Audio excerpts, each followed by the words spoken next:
அன்பிற்கும் மரியாதைக்கும் உரிய அருமை தம்பி விஜய் முரளி அவர்களே, அருமை சகோதரர் கருணாகரன் அவர்களே,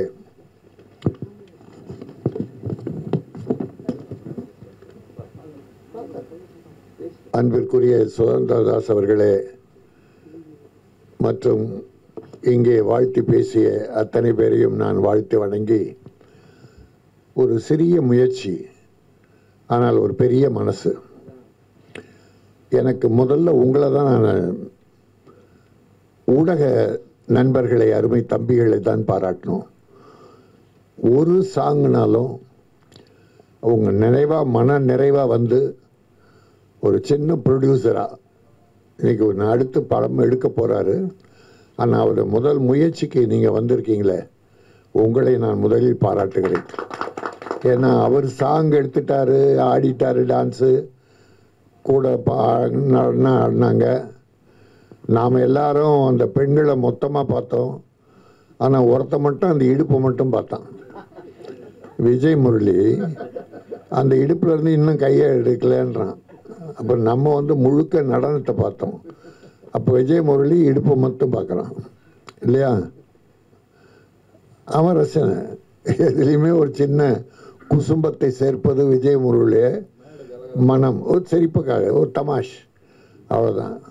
இதில் அருமை சகோதரர் மெட்ரோ ரயிலாட்டம் சீறி போகாதே, மேக்னட் மைண்டாலே ஒட்டி பார்க்காதே என்கிற அந்த பல்லவியில் துவங்குகிற அந்த பாட்டு பெரிய அர்த்தத்தை கொடுக்கவில்லை, பெரிய கருத்துக்களை சொல்லுகிறல, ஒரு பொழுதுபோக்கு, ஜாலியாக. அவரும் அதில் ஹீரோவா அருமை தம்பி மோகன்குமார் அவரே அந்த பாட்டை எழுதியிருக்காரு. அவர் கூட நடனம் ஆடியிருக்காரு. பாடி லாங்குவேஜ் நல்லா இருக்கு. நான் அந்த மாதிரி உருவம் படைச்சவங்க டான்ஸ் ஆடுறது ரொம்ப கஷ்டம். ஆனால் அந்த பெண்களுக்கு ஈடு கொடுக்குற அளவிற்கு அவர் நிறைவாக பண்ணியிருக்கார். நம்ம செகண்ட் டைம் பார்க்கும்போது கூட இன்னும் கொஞ்சம் அதை பார்க்கணும் மாதிரி தான் தோணுச்சு. ஆக அந்த அளவுக்கு அதில் அதிக கவர்ச்சி குறைவாக இருந்தது. விரசம் இல்லை, விரசம் இல்லாமல் கவர்ச்சி இருந்தது. அது வேணும். இப்போ யங்ஸ்டர்ஸ் பார்க்கணுன்னா சும்மா அவர் புதுசு பார்க்கணும், எல்லாரும் பார்த்துட மாட்டாங்க. அதுக்கு கொஞ்சம் நம்ம ஒரு ஊறுகாய் தொட்டுக்கிற மாதிரினா அதை நாகரிகமாக பண்ணியிருந்தார். எல்லாரும் பார்க்குற அளவுக்கு நாகரிகமாக பண்ணியிருந்தார். தாய்மார்களும் பார்க்கலாம். அதுதான் எனக்கு வேணும். தமிழ் சினிமாவில் தாய்மார்கள், தங்கச்சி, அக்கா, குழந்தை, அம்மா எல்லாரும் படம் பார்க்கணும்.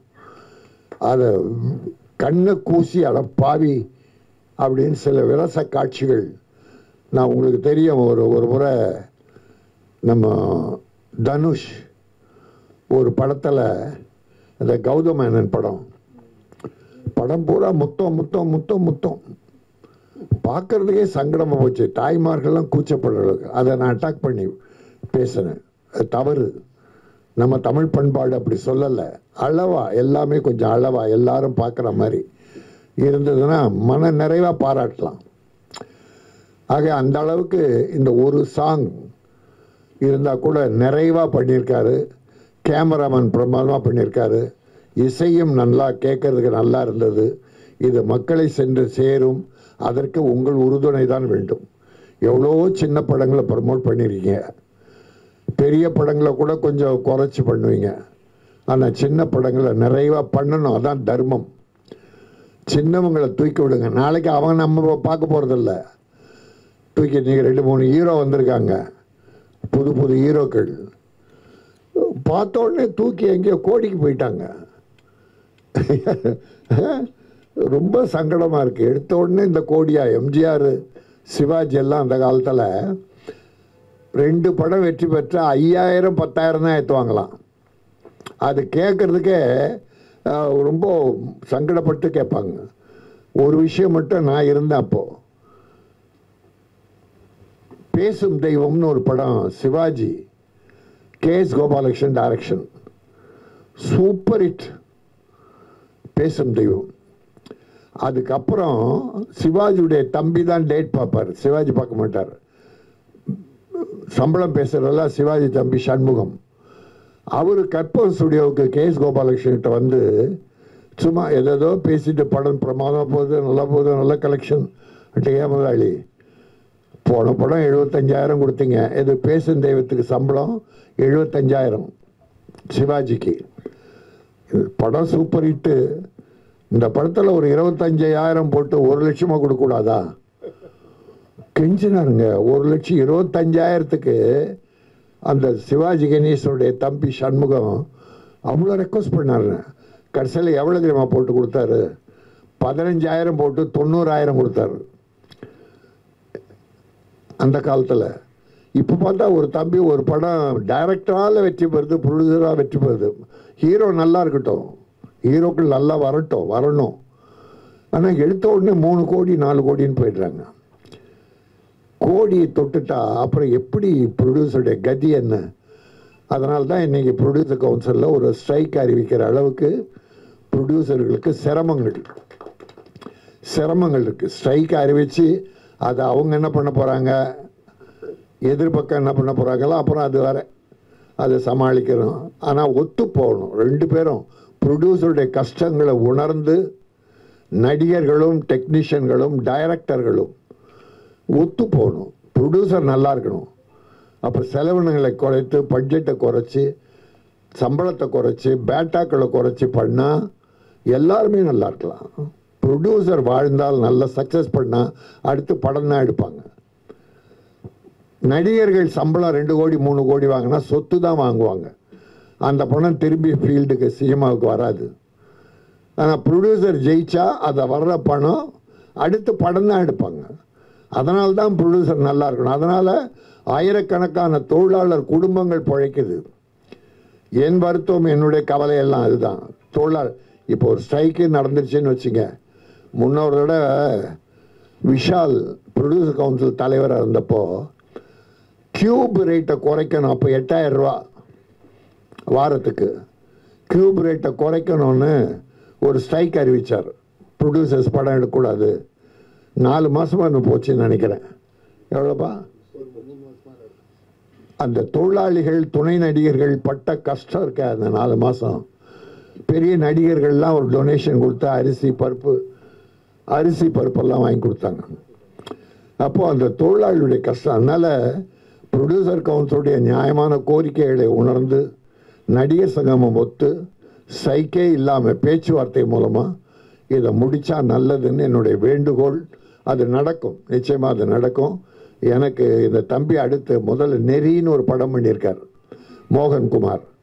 நல்ல படமாக அதை ஒரு விஷயம் சொன்னார். அந்த கதையை ரைட்ஸ் வாங்கி விஜய் நடித்த ஒரு படம் எடுத்தாங்களாம், மாஸ்டர். நெறின்ற படத்துடைய அதை ரைட்ஸ் வாங்கி தான் மாஸ்டர் பண்ணியிருக்காங்க. ஆனால் அவர் என்ன பண்ணியிருக்காரு, நெறியில் அந்த பேராசிரியர் நல்லவரா ஒழுக்கம் உள்ளவரா அவர் அந்த படத்தை எடுத்திருக்காரு. அதை ரைட்ஸ் வாங்கினவங்க அந்த ப்ரொஃபஸர் விஜய் குடிகாரனா முதல் ஷாட்டே குடிக்கிற ஷாட்டிலேருந்து ஆரம்பித்து அப்புறம் திருந்துறாரு, கஞ்சா கிடத்துற, அப்படி அந்த ஒரு நல்ல கதையை குடிகார கதையாக்கியது அந்த பெரிய ஹீரோக்கள். ஆக அந்த மாதிரி ஒரு நல்ல படம் நெறி என்ற படத்தை இழுத்தவர் இப்போ ஒரு ஆல்பத்தின் மூலமாக மறுபடியும் வந்திருக்கார். அடுத்து படம் பண்ண போகிறாரு. அவர் படம் பண்ணோம், நல்ல படம் பண்ணோம். தமிழ் கலாச்சாரம் பண்பாடு மிக்க அற்புதமான படம் பண்ணோம். தமிழக மக்கள் நிச்சயம் ஆதரிப்பார்கள். நல்ல படங்கள் இன்றைக்கி நல்லா ஓடுது. கதை களம்னா முக்கியம். ஹீரோலாம் அப்புறம் கதையை ஒழுங்காக பண்ணுங்க, அதுக்கு செலவு பண்ணுங்க. படம் எடுக்கிறத சிக்கனமாயிடுங்க என்பதை சொல்லி இது இப்படி எடுத்தாலும் அதையெல்லாம் மக்களிடம் கொண்டு சேர்ப்பது என்னுடைய ஊடக சகோதரர்கள். உங்களை நான் வணங்குகிறேன். உங்கள் தொண்டு சேவை பெரியது. ஆக நீங்கள் நல்லா இருக்கணும். நீங்களும் நல்லா இருக்க, எல்லாரையும் உயர்த்திட்டு நீங்கள் ஏனி மாதிரி இந்த ஆசிரியர்கள், பள்ளி ஆசிரியர்கள் ஒரே லெவலில் தான் இருப்பாங்க. கடைசி நான் 18 வருஷம் கார்பரேஷன் ஸ்கூல் டீச்சராக இருந்தேன். அப்புறம் ரிசைன் பண்ணிட்டேன். அந்த மாதிரி நீங்கள் என்றைக்குமே நீங்களும் உயர வேண்டும் வாழ்க்கையில் என வாழ்த்தி, இந்த மெட்ரோ பாடல் மக்களின் மனதை தொட வேண்டும். அது வேகமாக வளர்ச்சி பெற வேண்டும். அது உங்கள் முயற்சியால், உங்கள் உழைப்பால் பெரிதாக நடக்கும். அவர் எடுக்கிற அடுத்த படமும் வெற்றி படமாக அமைய வாழ்த்துகிறேன். அவருடைய மகனுக்கும் என்னுடைய வாழ்த்துக்களை தெரிவித்து வணங்கி விடைபெறுகிறேன். நன்றி, வணக்கம்.